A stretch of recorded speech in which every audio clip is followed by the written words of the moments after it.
a passé dans le rayon, comme ça, des gauchistes. Ils ont embarqué, débarqué, embarqué, débarqué, embarqué. Une gang. Tous les niveaux. Pour certains, c'était bien vu. C'était un vrai gars de gauche ou une vraie fille de gauche qui était en lutte ou PCCML. Aujourd'hui, quand on rencontre des gauchistes, tout ça, des restaurants, il y en a qui osent venir me voir et me dire « On t'a-tu donné de la merde? » Je dis oui. Mais j'avais oublié de manger beaucoup d'énergie pour me la donner. Parce que je l'ai absorbé. J'avais beaucoup de respect pour les gauchistes, malgré tout. J'aurais voulu qu'on soit tous gauchistes un jour, pour militer comme ils militaient, avec l'ardeur qu'il y avait. Tu sais, je me disais, on virerait le monde à l'envers si une nuit, on se réveillait avec la conviction qu'on est tous du même bord. Et donc, on tourne autour, si on prend tout ce monde-là ensemble, à peu près à 1500 membres. En lutte, c'est à peu près 500 personnes. Et la Ligue, c'est à peu près 800 personnes. Ça fluctue énormément avec les années. On n'a aucun chiffre pour le PCCML, c'est forcément moins. Souvent, on les accuse tout simplement d'être une secte. Hein. On ne les prend pas au sérieux, même s'ils sont très actifs et même s'ils recrutent quand même passablement de membres. On dit 1500 personnes, c'est pas beaucoup, hein, dans le fond, dans l'ensemble de la société québécoise de l'époque, c'est 6 millions d'habitants au Québec, alors on se dit c'est une goutte dans l'océan. Il faut bien comprendre que ces gens-là, ils ont deux avantages. D'abord, le premier avantage, c'est que toute leur semaine est consacrée à faire la révolution. La journée est découpée en petites cases et chacune des cases de chaque journée, du lundi jusqu'au dimanche, doit être occupée à travailler pour le Parti prolétarien. Donc, c'est vraiment un type de militantisme qui va au-delà de tout ce qu'exige n'importe quelle autre organisation. Et puis, le deuxième avantage qu'ils ont, c'est qu'ils suivent les indications, les propositions de Lénine. Ils disent, nous devons être l'avant-garde de la révolution. Et donc, nous devons être stratégiques dans notre mobilisation et occuper les postes où l'on va avoir le maximum d'impact. Donc, on va les voir, ces gens-là, régulièrement, se faire élire, par exemple, à des postes de direction de syndicats. Et donc, même s'ils sont peu nombreux, une situation parfaitement hypothétique, mais si vous avez 1500 personnes, puis les 1500 sont directeurs et directrices de syndicats, vous comprendrez que l'écho que vous avez comme groupe est décuplé d'autant.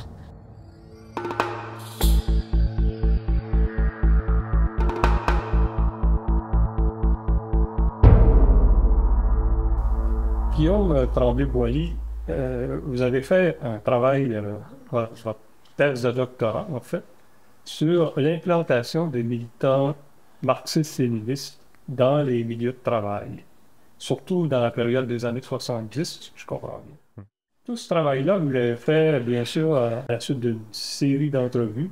Combien de personnes avez-vous interrogé? Une trentaine d'anciens militants et militantes marxistes-léninistes, dont 25 qui se sont implantés en milieu de travail. Donc, qui étaient des jeunes étudiants ou qui avaient récemment terminé leurs études ou lâché leurs études et qui avaient décidé de devenir ouvrières pour des raisons politiques. L'époque de la fin des années 60, tout le bouillonnement qu'il y avait partout à travers le monde, est-ce que tout ça était favorable à la naissance de ces nouvelles organisations? Oui, tout à fait. Mais en fait, il y a eu la convergence de plusieurs forces, plusieurs tendances, à la fois au Québec et ailleurs dans le monde. Au Québec, on a connu, par exemple, les grèves de l'automne 68 dans les cégeps qui venaient tout juste d'être créés. Ça a été un mouvement d'une assez grande ampleur qui a mobilisé énormément de cégepiens et cégepiennes, qui a aussi contribué à la création de l'UQAM par la suite parce que c'était une des principales revendications, une des revendications fortes du mouvement d'occupation des cégeps, c'était la création d'universités francophones. Donc, ça a été, dans une certaine mesure, une victoire sur ce plan-là. Mais les gens, à l'époque, les militants, militantes, il y a une partie d'entre eux qui avaient une volonté d'aller plus loin, d'aller vers une forme de socialisme, une forme de transformation radicale de la société. Et ils ont constaté que le mouvement étudiant n'avait pas permis d'aller aussi loin. En même temps, il y avait aussi une ébullition dans d'autres milieux. Par exemple, à Montréal, dans différents quartiers, il y avait des comités citoyens qui étaient créés. Les comités citoyens avaient pour but, par exemple, de revendiquer la construction d'une école, la construction d'un centre communautaire, la création d'un parc, donc des améliorations très concrètes à la vie des citoyens et citoyennes. Dans plusieurs quartiers, il y a eu des comités citoyens qui étaient très actifs, avec des militants et des militantes qui étaient impliqués dans ces comités-là, qui voyaient que leur mobilisation engendrait des gains, mais qui voyaient aussi des contraintes, qui voyaient que c'était difficile d'aller au-delà de gains ponctuels, de vraiment entamer une réflexion plus large sur la transformation de la société. Donc, les comités citoyens ont voulu se regrouper pour se donner une plus grande force. Au même moment, en parallèle, il y avait aussi une grande ébullition syndicale. Donc, c'était un moment où on assistait à une recrudescence des conflits syndicaux. Le nombre de grèves et de lock-out était en augmentation. Souvent, c'était des grèves dures où les gens, les travailleurs et travailleuses, n'hésitaient pas à adopter des nouvelles tactiques, à faire preuve d'originalité, d'innovation dans leurs moyens d'action et à revendiquer des améliorations significatives à leurs conditions de travail, à leur salaire. Les militants et militantes de gauche d'un peu partout étaient inspirés par les actions syndicales, voyaient qu'il y avait un potentiel de transformation sociale dans le syndicalisme. Donc, il y a eu, à la fin des années 60, une rencontre entre les comités citoyens et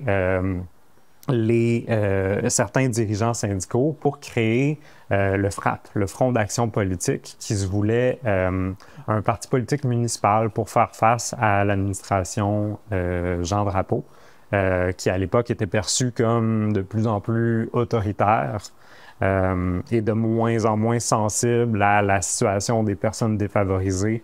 On avait assisté entre autres à la démolition de quartiers ouvriers, ce qui avait accru le problème du logement dans la ville de Montréal. Donc, le FRAP se voulait une réponse à ça. L'idée, c'était de créer une alliance entre le monde du milieu communautaire et le monde syndical pour proposer un programme qui ne se voulait pas ouvertement socialiste, mais qui se disait anticapitaliste. Le slogan du FRAP, c'était « Les salariés au pouvoir ». Il y a beaucoup de jeunes militants et militantes de gauche qui ont été inspirés par le FRAP. Mais, comme beaucoup de monde le savent, l'élection municipale est survenue au même moment que la crise d'octobre. Donc, le FLQ a kidnappé un diplomate britannique, Cross, et le ministre du Travail, Pierre Laporte. Créer une situation très difficile, très houleuse, où d'un côté, le maire Drapeau et son équipe ont tenté d'associer le FRAP au FLQ. En pratique, il y avait des militants du FRAP qui étaient sympathiques, sinon au moyen, du moins au programme du FLQ, aux objectifs de transformation de la société qui étaient affichés par le FLQ. Les élections municipales ont eu lieu pendant la crise d'octobre, mais le FRAP a eu un résultat que les gens à l'époque ont considéré comme désastreux. Il y a eu environ 15% des voix, mais il a fait élire aucun conseiller municipal. Donc, l'expérience du FRAP a été considérée comme un échec. Et en même temps, l'expérience du FLQ a aussi été considérée largement comme un échec. Dans le sens où ce que les militants de gauche se sont dit à ce moment-là, c'est que le FLQ prétendait pouvoir mobiliser les gens avec des actions d'éclat.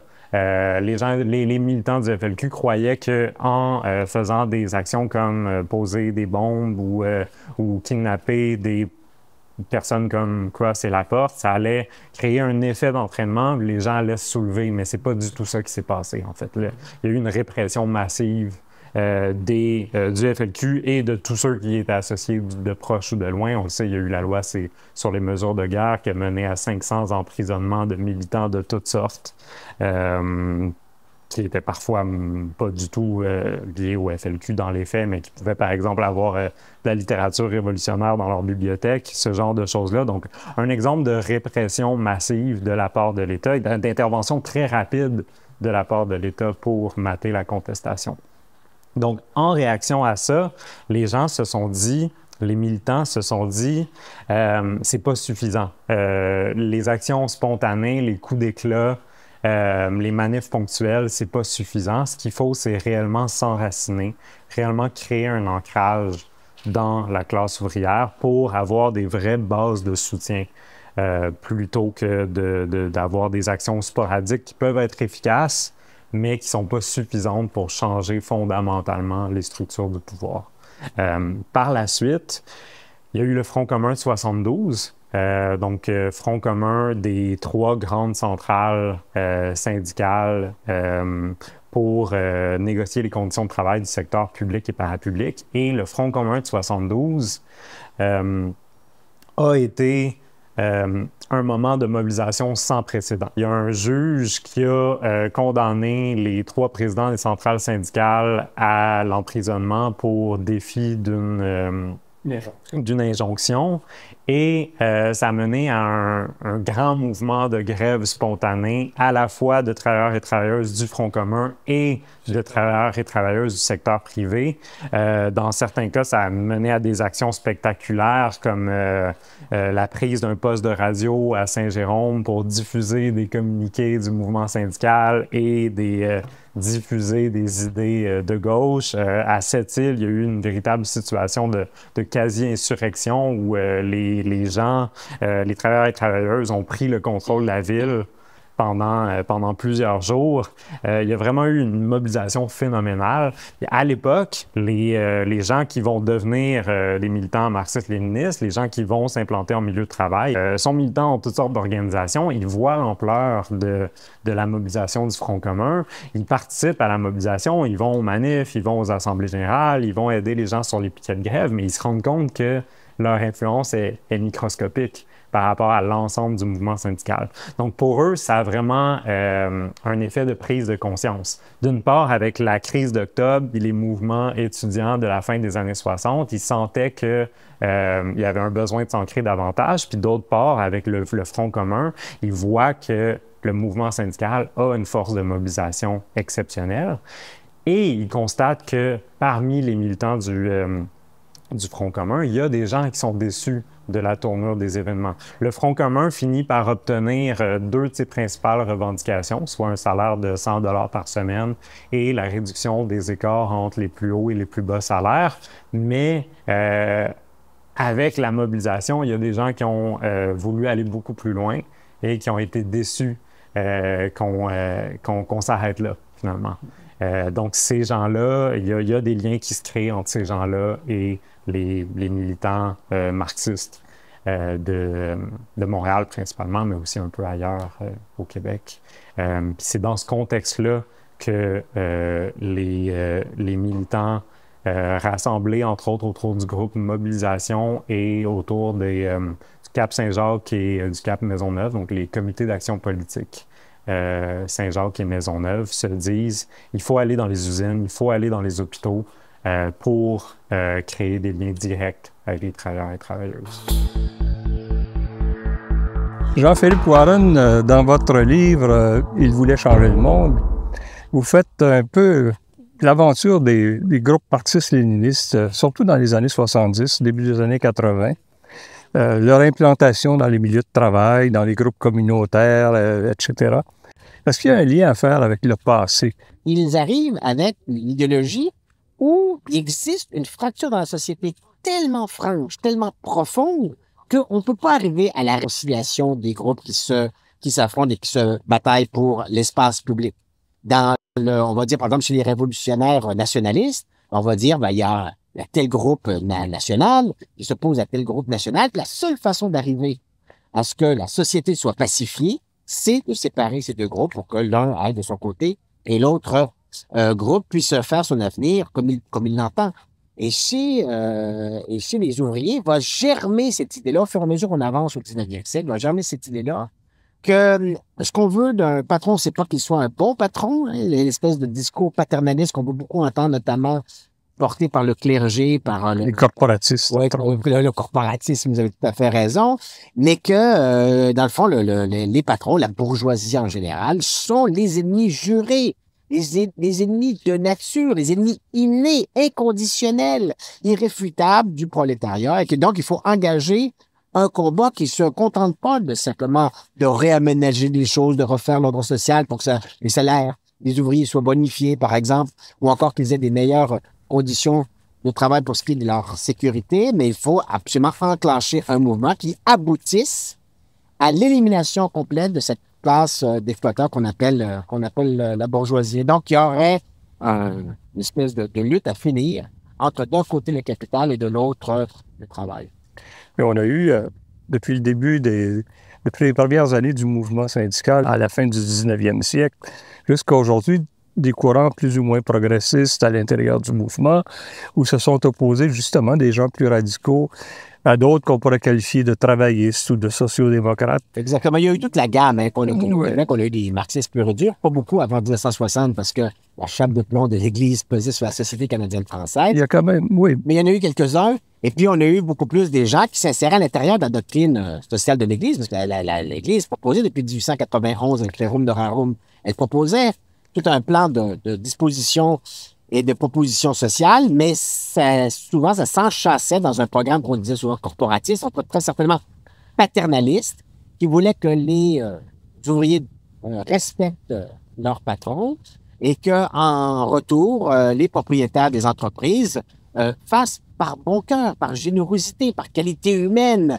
parce qu'ils étaient des chrétiens et de bons chrétiens, fassent charité, pratiquent la charité, et amène des conditions de travail qui soient meilleures pour les ouvriers. Tous les syndicats nord-américains et canadiens, ils ne voulaient pas une révolution totale et le renversement du capitalisme, mais ils espéraient réguler plus ou moins la répartition des richesses par des mesures sociales. Certaines ont été introduites. Ça n'a jamais été complet. Et jusqu'à ce jour, c'est toujours le courant un peu dominant qu'on retrouve dans les syndicats. La société industrielle provoque par elle-même beaucoup d'exclusion et d'exploitation. Oui, donc, il y a forcément des gens qui se révoltent contre la misère humaine qui est produite par le capitalisme. Et c'est vrai, dès les balbutiements de la société industrielle, on voit des gens s'organiser, se regrouper, parce que le rapport de force, il n'est pas à l'avantage des ouvriers. Il est toujours à l'avantage de ceux qui détiennent les moyens de production. Donc, dès le 19e siècle, il a tout à fait raison. Dès le 19e siècle, on voit aux États-Unis d'abord, des gens s'associer dans des syndicats puissants qui vont avoir des branches canadiennes, donc vont vouloir s'installer de l'autre côté de la frontière ici au Canada, puis plus particulièrement au Québec. Mais en réaction, l'Église catholique, il voit d'un mauvais œil ces syndicats qui sont internationaux et souvent à peu près toujours neutres, et donc non confessionnels, et qui voient d'un mauvais œil ces syndicats s'initier dans les affaires canadiennes-françaises, vont vouloir proposer des regroupements syndicaux qui sont tout aussi intéressés à faire en sorte que les conditions ouvrières s'améliorent, mais qui vont le faire à partir d'une idéologie beaucoup moins agressive que celle qu'on voit du côté des syndicats internationaux. Mais elle se rapproche aussi d'une conception de la société où il y a vraiment une position brute, dure, puis irréductible entre deux groupes en société. Et puis, ça pourrait, chez certains, les amener à peut-être s'intéresser à la pensée marxiste, parce que la pensée marxiste, puis celle qui a engendré le communisme, elle dit justement ça. Elle dit, dans la société, il y a d'un côté le prolétariat, de l'autre la bourgeoisie, et c'est pas en faisant des petits aménagements puis des réformettes qu'on va réussir à guérir le mal originel de la société capitaliste, qui est cette dialectique sociale.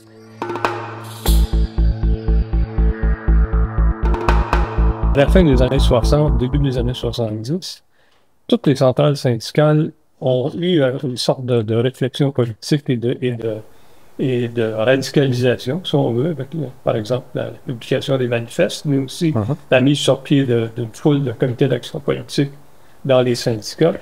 Est-ce que ça aussi, ça a pu avoir une influence sur les militants? Ne voyait-il pas là qu'on rejoignait certaines de leurs idées?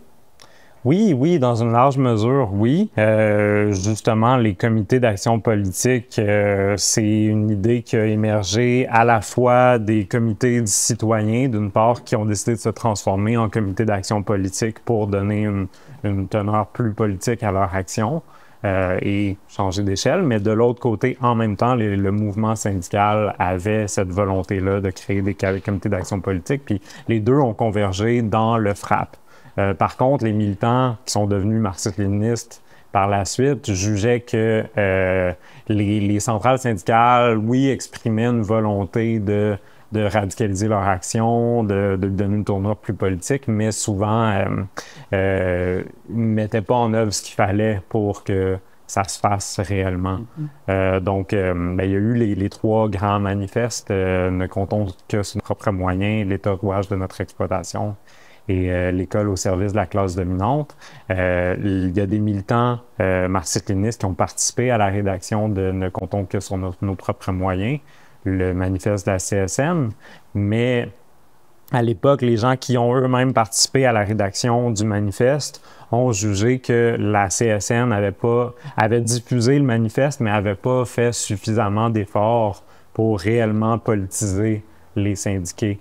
Donc, par exemple, il aurait souhaité qu'il y ait plus d'assemblées générales qui soient faites pour expliquer, diffuser le contenu du manifeste, qu'il y ait plus d'assemblées communes entre des travailleurs du secteur public et des travailleurs du secteur privé pour créer des ponts entre ces deux milieux-là, parce que souvent, dans la rhétorique du gouvernement, les deux étaient opposés. L'utopie de l'Union soviétique, on croit vraiment que la société soviétique, pour ceux qui sont communistes, pour ceux qui sont de gauche, qu'elle a vraiment établi quelque chose de pas mal, qui est en train de rivaliser avec le monde occidental, probablement de supplanter d'ici quelques années, qui est en rattrapage féroce, probablement en dépassement, si la courbe se poursuit. Et puis en 1953, avec la mort de Staline, avec la révélation de ses crimes, avec le révisionnisme de Khrouchtchev, mais aussi avec 1956, l'écrasement de la révolution hongroise, on s'aperçoit que cette utopie, finalement, elle a peut-être mal viré. Et on désespère de trouver un jour une société qui puisse nous emballer autant que la société de l'Union soviétique quelques décennies plus tôt. Et puis là, on y arrive, Fidel Castro, la révolution cubaine, toute cette agitation en Amérique du Sud. Puis on s'est dit, là, oui, là, il y a un programme communiste tout à fait valable, non seulement valable, mais qui porte fruit, qui est efficace, qui réussit à provoquer non seulement une révolution communiste, mais une révolution communiste au pied de l'Amérique, à Cuba, à quelques kilomètres à peine des côtes américaines. Donc, on se dit, là, il y a quelque chose de pas mal, mais on s'aperçoit que pour le Québec, c'est pas quelque chose qui peut être facilement reproduit parce que les conditions de révolution dans l'Amérique du Sud, les conditions, par exemple, les maquis, puis la guérilla dans les zones rurales, au Québec, ça serait plutôt difficile. Donc, encore une fois, on perd notre utopie. On est orphelin d'une utopie avec les désillusions autour de la révolution cubaine, puis surtout aussi la mort de Che Guevara. Et puis, alors, on s'est dit, mais donc, on n'a pas de modèle idéal à proposer aux gens. Puis, c'est difficile lorsqu'on est communiste parce qu'on nous pousse toujours. On nous dit, ben, écoutez, vous êtes communiste, mais nommez-nous une société où ça a marché. Puis, il n'y a pas de société où ça a marché. Ben, vous allez dire, quoi, l'Union soviétique, ça a foiré, quoi. Cuba, regardez, en transformant, il y a toutes sortes d'écrasement de la parole populaire. Il y a on brime la liberté d'expression. C'est un régime qui devient de plus en plus autoritaire. Donc, il n'existe pas de société communiste que vous pourrez désigner comme étant quelque chose que l'on pourrait imiter, dont on pourrait s'inspirer. Puis, soudain, il y a la Chine. La Chine. On s'est dit, la Chine. Ça, c'est le pays où coule le lait et le miel, comme on disait autrefois. Là, vraiment, on est en train de faire quelque chose de magique. Et puis, on produit des reportages de gens du Québec qui vont en Chine et qui reviennent, puis qui ont des témoignages fabuleux. Ils nous racontent qu'il n'y a plus de sexisme en Chine. Ça a complètement disparu. C'est complètement égalitaire pour ce qui est des sexes, où il n'y a pas d'oppression politique, où c'est la liberté de parole totale, où on est en train dans le grand bond en avant, et le grand bond en avant dans des rattrapages technologiques extraordinaires, mais sur la base de l'ancien artisanat traditionnel chinois, mais qui permet de nourrir De rêver à nouveau. oui, l'emballement des gens de gauche au Québec. Donc ça, c'est... Et pendant une bonne période, c'est-à-dire, on va dire 1966-67, avec la Révolution culturelle chinoise, jusqu'à la fin des années 70, jusqu'à la mort à peu près de Mao,